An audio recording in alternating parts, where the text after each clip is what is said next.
មុនមានបទឈប់បាញ់ជាមួយកម្ពុជាថៃជំរុញឲ្យអ្នកស្រុកសំងំនៅលានដ្ឋានដើម្បីធ្វើការឈ្លានពានទ្រង់ទ្រាយធំអាជ្ញាធរថៃនៅតាមស្រុកជាប់ព្រំដែនជាមួយកម្ពុជាមួយចំនួនបានប្រកាសឲ្យអ្នកស្រុកស្នាក់នៅក្នុងលានដ្ឋានឬមជ្ឈមណ្ឌលជម្លៀសផែនការនេះទំនងជាអនុញ្ញាតឲ្យយោធាថៃបន្តបើកការវាយប្រហារកាន់តែខ្លាំងឡើងមុនពេលដែលមានបទឈប់បាញ់ដែលអាចនឹងចូលជាធរមាននៅម៉ោង 12 ថ្ងៃត្រង់ថ្ងៃទី 27 ខែធ្នូនេះជាក់ស្ដែងលោកអាទិត្យប៊ូសាបាចៅសង្កាត់ណាំយ៉ឺនខេត្តអូប៊ុនរាជធានីបានអះអាងកាលពីថ្ងៃសុក្រទី 26 ខែធ្នូថាព័ត៌មានដែលបានផ្សព្វផ្សាយថ្មីនេះបង្ហាញថាកិច្ចប្រជុំគណៈកម្មាធិការព្រំដែនទូទៅជាមួយកម្ពុជាថៃ GBC បានធ្វើការកែប្រែច្រើនចំពោះសេចក្តីព្រាងកិច្ចព្រមព្រៀងមួយលោកបានបន្ថែមថាព័ត៌មានលម្អិតនៃសេចក្តីចុងក្រោយនេះមិនត្រូវបានបង្ហាញទេហើយកំពុងរងចាំការអនុម័តដោយក្រុមប្រឹក្សាសន្តិសុខជាតិរបស់ប្រទេសថៃ NSC លោកអាទិត្យបាននិយាយទាំងជឿជាក់ថាបទឈប់បាញ់ត្រូវបានរំពឹងថានឹងចូលជាធរមាននៅម៉ោង 12 ថ្ងៃត្រង់ថ្ងៃទី 27 ខែធ្នូ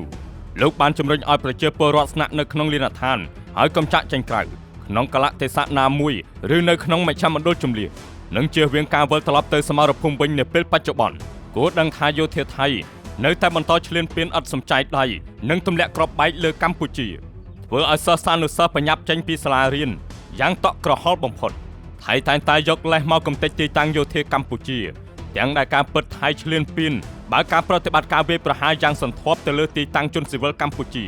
និងបានសម្លាប់ជនស៊ីវិលកម្ពុជា30នាក់ហើយមនុស្សរាប់សែននាក់បានចាក់ចេញពីលំនៅឋានភៀសខ្លួនចាក់ចេញពីការវាយប្រហាររបស់យោធាឈ្លានពានយ៉ាងតក់ក្រហល់ហើយកន្លងមកថៃតែងតែទទូចឲ្យកម្ពុជាប្រកាសបទឈប់បាញ់មុនទាំងខ្លួនជាអ្នកចាប់ផ្ដើមការឈ្លានពាននាយសេនាធិការកងទ័ពជើងគោកភូមិន្ទថៃ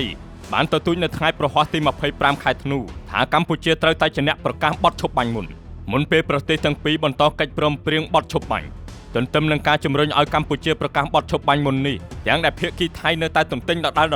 ឡើងសាំត្រជាក់ទៅហើយទាំងដែលថៃតែងតែប្រើសភាវុធធនធ្ងន់វាយប្រហារមកលើកម្ពុជាផ្ទួនគ្នាថៃប្រើយន្តហោះចម្បាំង3ប្រភេទរួមគ្នាធ្វើការឈ្លានពានមកលើកម្ពុជាចាប់តាំងពីថ្ងៃទី 7 ខែធ្នូឆ្នាំ 2025 ដំបូងថៃប្រើយន្តហោះ F-16 របស់សហរដ្ឋអាមេរិកហើយបន្តមកទៀតប្រើយន្តហោះ Gripen របស់ស៊ុយអែតហើយនៅថ្ងៃទី 24 ធ្នូឆ្នាំ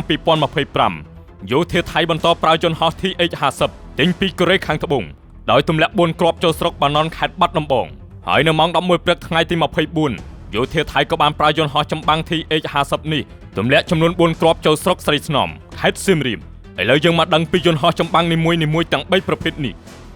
1. យន្តហោះ F-16 ឬ Falcon គឺជាយន្តហោះចម្បាំងប្រភេទលឿនជាងសម្លេងហើយយន្តហោះចម្បាំងប្រភេទនេះមានម៉ាស៊ីនតែមួយតែប៉ុណ្ណោះទេក្រោមការផលិតដោយក្រុមហ៊ុន Lockheed Martin រចនាឡើងជាយន្តហោះចម្បាំងពេលថ្ងៃឧត្តមភាពដែនអាកាសវាបានវិវត្តទៅជាយន្តហោះពហុមុខងារដ៏ជោគជ័យមួយដែលត្រូវបានផលិតតាំងពីឆ្នាំ 1976 ទោះបីជាមិនត្រូវបានទិញដោយកងទ័ពអាកាសសហរដ្ឋអាមេរិក USAF ក៏ដោយក៏ចំនួនថ្មីដែលបានកែលម្អកំពុងតែត្រូវបានបង្កើតឡើងសម្រាប់ការនាំចេញទៅក្រៅប្រទេសគិតត្រឹមឆ្នាំ 2025 យន្តហោះចម្បាំង F-16 មានចំនួន 2084 គ្រឿងដែលត្រូវបានប្រើប្រាស់នៅក្នុងសេវាកម្មយោធាហើយថៃក៏បានយកយន្តហោះ F-16 របស់សហរដ្ឋអាមេរិកនេះមកធ្វើការវាយប្រហារមកលើកម្ពុជាដែរទី2យន្តហោះចម្បាំង Gripen របស់ស៊ុយអែតថៃទិញយន្តហោះចម្បាំង Gripen ស៊េរីថ្មីចំនួន4គ្រឿងពីក្រុមហ៊ុនសាអាប់របស់ស៊ុយអែតនៅថ្ងៃច័ន្ទទី 25 សីហាថៃបានចុះកិច្ចសន្យាទិញយន្តហោះចម្បាំងប្រភេទ Gripen ផលិតដោយក្រុមហ៊ុនស៊ុយអែតសាអាប់ចំនួន4គ្រឿងយន្តហោះចម្បាំងថ្មីទំនើបបំផុតនេះគឺកងទ័ពអាកាសថៃយកមកប្រើជំនួសយន្តហោះចម្បាំង F-16 របស់ខ្លួនដែលមានវ័យចំណាស់តាំងពីឆ្នាំ 1980 រដ្ឋាភិបាលថៃទិញយន្តហោះចម្បាំង JAS 39 Gripen EF ចំនួន4គ្រឿងដែលមានទឹកប្រាក់សរុប480 លានអឺរ៉ូយន្តហោះចម្បាំង JAS 39 Gripen ចំនួនទី4គឺជាយន្តហោះចម្បាំងប្រភេទស្រាលម៉ាស៊ីនតែមួយពហុជំនាញនិងអាចបំពាក់គ្រាប់មីស៊ីលបានយន្តហោះ Gripen របស់ស៊ុយអែតមានលក្ខណៈស្រដៀងគ្នាទៅនឹងយន្តហោះចម្បាំង Rafale របស់ក្រុមហ៊ុន Dassault របស់បារាំងបច្ចុប្បន្នក្រោយពីកងទ័ពអាកាសស៊ុយអែតដែលមានប្រើប្រាស់កងទ័ពប្រេស៊ីលក៏បានទិញយន្តហោះចម្បាំង Gripen យកទៅប្រើដែរហើយពេលនេះថៃក៏បានយកយន្តហោះចម្បាំង Gripen នេះយកមកវាយប្រហារឈ្លានពានមកលើកម្ពុជាយើងផងដែរទី3យន្តហោះចម្បាំង TH របស់កូរ៉េខាងត្បូងយោធាថៃនៅតែបង្កអក្រិតកម្មសង្គ្រាមយ៉ាងទៅហៅព្រៃផ្សៃ ដោយបានយកយន្តហោះចម្បាំង TH-50 របស់កូរ៉េខាងត្បូងមកទម្លាក់គ្រាប់បែក4គ្រាប់នៅក្បែរសាលារៀនបណ្ដាលឲ្យសិស្សានុសិស្សភ័យរត់ពេញសាលារៀននៅក្នុងភូមិសាស្ត្រភ្នំសំពៅនៅស្រុកបាណន់ខេត្តបាត់ដំបងកងទ័ពអាកាសថៃបានទិញយន្តហោះចម្បាំង TH-50 ដែលផលិតនៅក្នុងប្រទេសកូរ៉េខាងត្បូងចំនួន14គ្រឿងក្នុងតម្លៃ$78 លានសហរដ្ឋអាមេរិកក្រោមកិច្ចព្រមព្រៀងរវាងក្រុមហ៊ុនរបស់ប្រទេសកូរ៉េ KAI ជាមួយនឹងថៃយន្តហោះចម្បាំង T-50 របស់កូរ៉េខាងត្បូងជាប្រភេទយន្តហោះចម្បាំងយោធាដែលប្រើសម្រាប់ការហ្វឹកហាត់ប៉ុន្តែថៃបែរជាយកមកឈ្លានពានកម្ពុជាទៅវិញនេះបើតាមរបាយការណ៍កាសែតបាងកកប៉ុស្តិ៍នៅដើមខែសីហាឆ្នាំ2021ក្រោមកិច្ចព្រមព្រៀង KAI បានផ្គត់ផ្គង់យន្តហោះចម្បាំង T-50TH ចំនួន4គ្រឿងនៅក្នុងឆ្នាំ2018និង8គ្រឿងនៅក្នុងឆ្នាំ2019និង2គ្រឿងចុងក្រោយនៅខែវិច្ឆិកាឆ្នាំ2023ដល់កងទ័ពអាកាសថៃដែលថៃបានយកយន្តហោះចម្បាំងទាំង3នេះមកធ្វើការឈ្លានពានមកលើកម្ពុជារហូតដល់ទៅចូលជ្រៅ100គីឡូម៉ែត្រពីព្រំដែនទៅហើយថៃកំពុងតែប្រើយុទ្ធសាស្ត្រឡោមព័ទ្ធនិងប្រើចិត្តសាស្ត្រសម្លុតខ្មែរលើក្តារអុកជាតិនិយមគឺថៃកំពុងតែវាយសន្ធប់ដើម្បីបំបាក់ស្មារតីកម្ពុជាការប្រើប្រាស់បច្ចេកវិទ្យាអាវុធពិសេសដើម្បីបំបែកសាមគ្គីការប្រើប្រាស់ Gripen F-16 ដែលមានសម្លេងលាន់ឮខ្លាំងនិង T-50TH ល្បឿនលឿនជាងសម្លេងដែលមានសមត្ថភាពទម្លាក់គ្រាប់បែកចំគោលដៅដើម្បីបង្ហាញថាបច្ចេកវិទ្យារបស់គេគឺលើសយើងមិនអាចលាក់ខ្លួនបាននោះទេគឺដើម្បីធ្វើឲ្យប្រជាជនយើងធ្វើការដាក់សម្ពាធទៅលើថ្នាក់ដឹកនាំគោលបំណងគឺចង់ឲ្យកម្ពុជាមានអារម្មណ៍ថាការបន្តចំនួននឹងធ្វើឲ្យខាតបង់សេដ្ឋកិច្ចនិងហេដ្ឋារចនាសម្ព័ន្ធធ្ងន់ធ្ងរនាំឲ្យផ្ទៃក្នុងរបស់កម្ពុជានឹងមានការចម្រូងចម្រាសគ្នាតវ៉ាគ្នានៅពេលខាងមុខយុទ្ធសាស្ត្រអូសទាញមហាអំណាចការដាក់អន្ទាក់យុទ្ធសាស្ត្រដើម្បីទប់ទល់នឹងឥទ្ធិពលរបស់ចិននៅក្នុងតំបន់នេះដើម្បីធានាលក្ខខណ្ឌនៃការចរចាសន្តិភាពទូទៅខាងថៃគឺការប្រើចំណាត់ខ្មាំងបច្ចេកវិទ្យាថៃកំពុងប្រាប់ចិនថាកុំគាំទ្រកម្ពុជាខ្លាំងពេកប្រយ័ត្នខ្លួនរត់ទៅចូលជំរំខាងលិចពេញទំហឹងការប្រើ F-16 របស់អាមេរិកដើម្បីគំរាមចិនបើចិនហ៊ានបញ្ជូនទ័ពឬអាវុធធុនធ្ងន់មកជួយកម្ពុជាឬពេលចរចាមានលក្ខណៈលំអៀងវាអាចនឹងត្រូវបានបកស្រាយថាជាកម្លាំងគំរាមកំហែងមកដល់បច្ចេកវិទ្យាអាមេរិកដែលអាចផ្ដល់លេសឲ្យអាមេរិកចូលមកតំបន់នេះកាន់តែជ្រៅក្រោមលេសការពារសម្ព័ន្ធមិត្តចិនស្អប់បំផុតគឺវត្តមានយោធារបស់អាមេរិកនៅគៀកដែនខ្លួនសញ្ញាបៀការទូតគឺជា Gripen របស់ស៊ុយអែត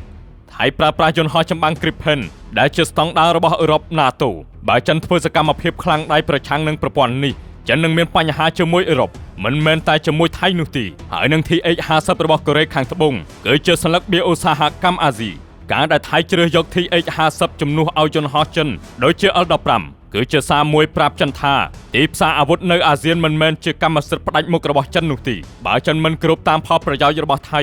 នឹងបន្តទិញសភាវុធពីដៃគូប្រជែងរបស់ចិនយុទ្ធសាស្ត្រនេះធ្វើឲ្យចិនតច្រកចិនស្ថិតនៅក្នុងស្ថានភាពលំបាកនៅក្នុងការជ្រើសរើសចំពោះចំនួនរវាងកម្ពុជានិងថៃនេះបើចិនជួយកម្ពុជាដោយផ្ដល់នៅ HQ-9 ឬ J-10 ថៃនឹងយកលេសនេះដើម្បីស្នើសុំជំនួយបន្ថែមពីអាមេរិកឬរ៉ាដាអាមេរិកនៅលើទឹកដីរបស់ថៃនេះគឺជាសុបិនអាក្រក់បំផុតសម្រាប់យុទ្ធសាស្ត្រសន្តិសុខរបស់ចិនបើចិននៅស្ងៀមកម្ពុជាដែលជាមិត្តដៃថៃនឹងរងគ្រោះហើយចិននឹងបាត់បង់ទំនុកចិត្តពីបណ្ដាប្រទេសដទៃទៀតដែលចិនកំពុងតែព្យាយាមអូសទាញដូចជាឡាវឬមីយ៉ាន់ម៉ាគេនឹងអាចដឹងថាចិនមិនអាចការពារខ្លួនបានទេហើយប្រសិនបើថៃប្រើអាមេរិកបូកអឺរ៉ុបបូកកូរ៉េដើម្បីឡោមព័ទ្ធចិនតែមួយមិនអាចដោះស្រាយសម័យកាលនេះបានទេកម្ពុជាត្រូវតែរកតួអង្គទី3ដែលមិនខ្លាចអាមេរិកនិងមានឥទ្ធិពលលើថៃតួអង្គនោះគឺរុស្ស៊ីទោះបីជាមើលតាមស្ថិតិសេដ្ឋកិច្ចប្រហែលជាមិនសូវឃើញពាណិជ្ជកម្មដោយផ្ទាល់រវាងថៃនិងរុស្ស៊ីទេតែបើស្កេនបន្តិចទៅយើងនឹងឃើញថាថៃមានទំនាក់ទំនងល្អជាមួយរុស្ស៊ីខ្លាំងណាស់រុស្ស៊ីគឺជាមហាអំណាចតែមួយគត់ដែលអាមេរិកនិងអឺរ៉ុបមិនអាចបញ្ជាបាននៅក្នុងបរិបទដែលថៃកំពុងតែលេងយុទ្ធសាស្ត្រមហាអំណាចទាំង3ដាក់សម្ពាធឲ្យចិនបែបនេះកម្ពុជាអាចស្នើឲ្យចិនបើកភ្លើងឃ្យូឲ្យកម្ពុជាសហការជាមួយរុស្ស៊ីវិញដោយការចរចាយកប្រព័ន្ធការពារដែនអាកាសរុស្ស៊ីមកប្រើគឺមិនឲ្យថៃមានលេសរត់ទៅរកអាមេរិកខ្លាំងដោយការយកអាវុធរបស់ចិននោះទេ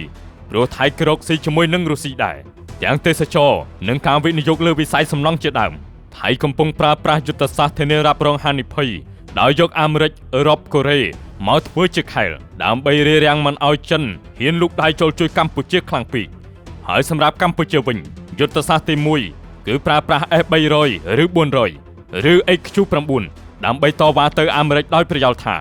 បើអ្នកមិនខាត់ថៃទីយើងគ្មានជំរឿក្រៅពីអញ្ជើញគូប្រជែងរបស់អ្នកចូលមកការពារយើងទី2ប្តឹងតវ៉ាជាផ្លូវការទៅសហភាពអឺរ៉ុបនិងរដ្ឋាភិបាលស៊ុយអែតដោយចោទប្រកាន់ថាអាវុធរបស់ពួកគេកំពុងបង្កអស្ថិរភាពនៅអាស៊ានទី3កម្ពុជាអាចប្រើប្រាស់ទំនាក់ទំនងសេដ្ឋកិច្ចជាចំណាប់ខ្មាំងកម្ពុជាត្រូវតែតវ៉ាថាការប្រើប្រាស់យន្តហោះចម្បាំងកូរ៉េមកវាយកម្ពុជានឹងធ្វើឲ្យប៉ះពាល់ដល់មនោសញ្ចេតនារវាងប្រជាជនខ្មែរនិងប្រជាជនកូរ៉េហើយក៏ដូចជាផលិតផលនិងក្រុមហ៊ុនរបស់ប្រទេសកូរ៉េផងដែរ